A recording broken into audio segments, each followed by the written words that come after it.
Assalamualaikum warahmatullahi wabarakatuh.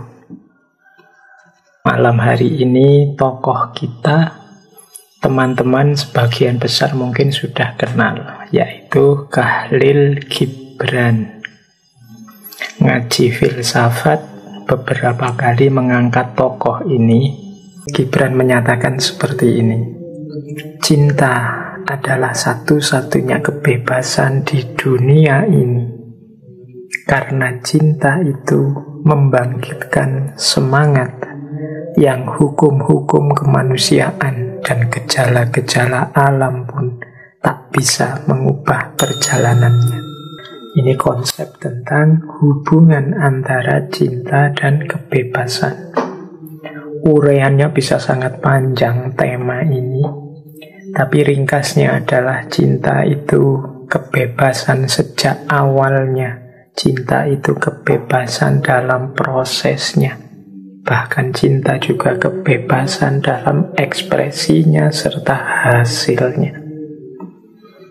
Maka banyak pujangga yang menyebut kebebasan yang sejati itu adanya dalam cinta. Saya juga sering menjelaskan bahwa cinta itu obat dari belenggu. Belenggu yang paling utama yaitu apa? Belenggu ego. Orang yang mencintai dibebaskan dari belenggu egonya.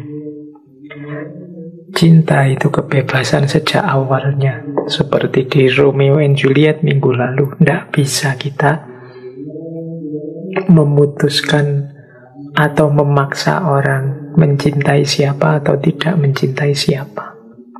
Pendeta Bulos Bulos Galib dalam Al-Ajniha Al-Mutakasiroh ini memaksa Selma untuk menikah dengan keponakannya. Kalau menikah bisa dipaksa, kalau cinta tidak. Jadi cinta itu sepenuhnya ada dalam penguasaan orang yang mencintai. Bahkan seandainya kalian misalnya suka sama siapa, kemudian dia ternyata menolakmu, dia yang menolakmu itu pun tidak bisa membuatmu tidak mencintainya. Jadi kalau engkau masih tetap ingin mencintainya, itu juga engkau bisa. Jadi makanya sejak awalnya cinta itu kebebasan. Dalam ekspresinya pun juga begitu. Makanya di kalimatnya Gibran itu yang bahkan hukum-hukum kemanusiaan dan gejala-gejala alam pun tidak bisa mengubah perjalanannya. Orang yang sudah jatuh cinta itu biasanya dihalangi oleh apapun, diatur seperti apapun, kemudian bahkan melawan hukum alam. Mungkin melawan hukum alam itu sampai tidak makan, tidak tidur, sampai tidak istirahat. Kadang-kadang orang jatuh cinta itu kan melawan hukum alam. Tapi kalau orang sedang mencintai, hukum alam seperti itu pun bisa ditabrak.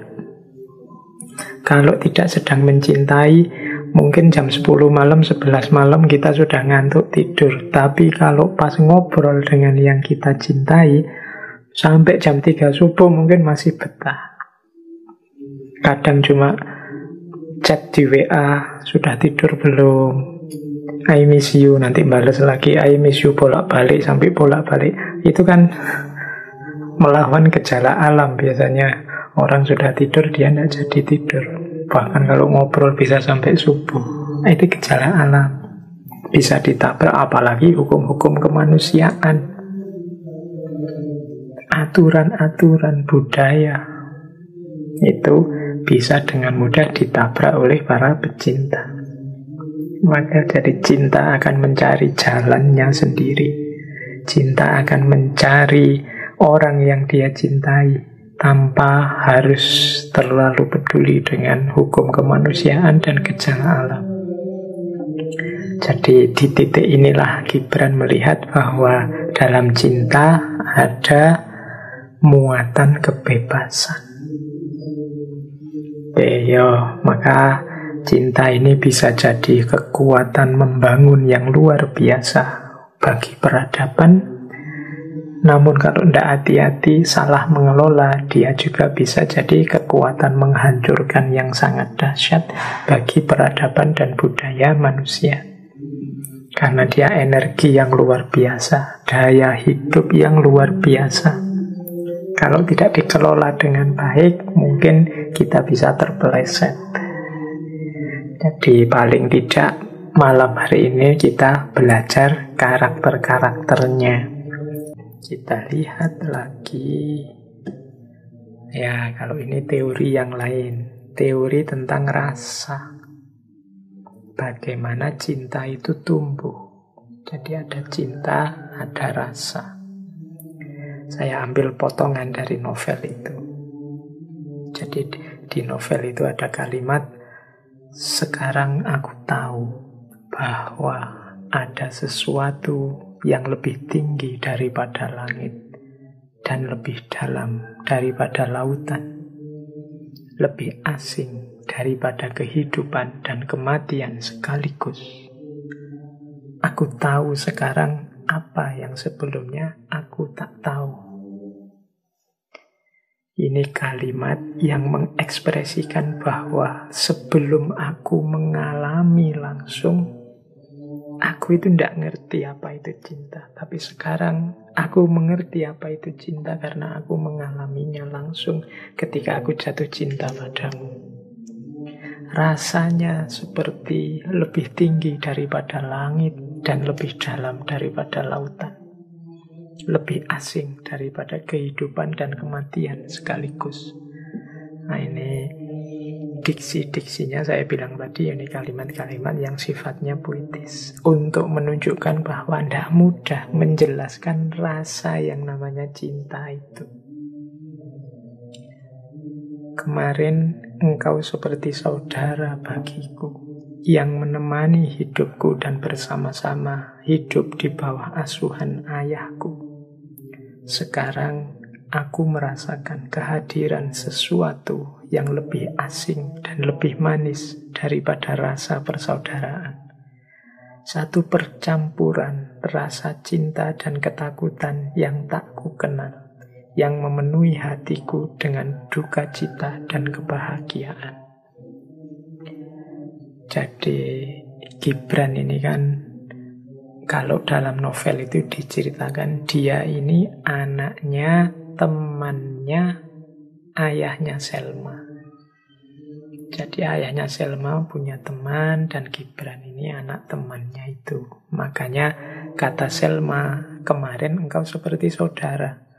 Mungkin sama ayahnya sering diajak main ke situ. Yo, rasanya kayak saudara, yo main saja, bareng-bareng saja, ndak ada rasa apa-apa. Mungkin ya seperti teman biasa saja, teman bermain. Tapi sekarang ada rasa sesuatu yang lebih asing, tapi lebih manis daripada persaudaraan. Ini saya bilang ini tidak bisa dijelaskan, pokoknya sampean rasakan sendiri. Kalau teman-teman yang mungkin mahasiswa awalnya, mungkin dulu semester 1 rasanya juga biasa saja kayak teman seperti yang lain, tapi ketika rasa itu muncul, dia kalau kemarin rasanya seperti yang lain, sekarang dia sama sekali tidak seperti yang lain. Jadi dia rasanya istimewa. Ada rasa yang asing dan lebih manis daripada saudara, daripada teman. Ada rasa duka cita tapi sekaligus kebahagiaan. Duka cita itu takut kalau nanti engkau pergi, engkau hilang, engkau tidak bersamaku, tapi juga kebahagiaan. Karena cinta itu kehadirannya memang membahagiakan. Jadi inilah dimensi rasa dalam cinta. Hanya yang mengalami yang tahu.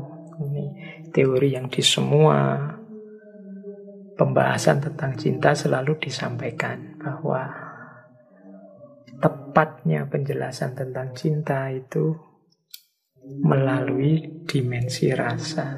Tidak bisa diuraikan dengan kata-kata. Baik, jadi dari sisi cinta kita belajar tentang rasa, kita belajar tentang pertemuan dua jiwa, kita belajar tentang air mata, kebebasan, daya hidup, serta cinta pertama. Sekarang kita masuk ke babak selanjutnya tentang penderitaan dalam cinta. Seperti saya bilang tadi, ini cerita yang lebih menonjol aspek patah hatinya. Bagaimana ketika dua orang saling mencintai, tapi tidak bisa nyambung karena budaya, tradisi, adat. Semua aktornya ini merasa tidak ada satupun yang bahagia karena kungkungan budaya atau tradisi tadi.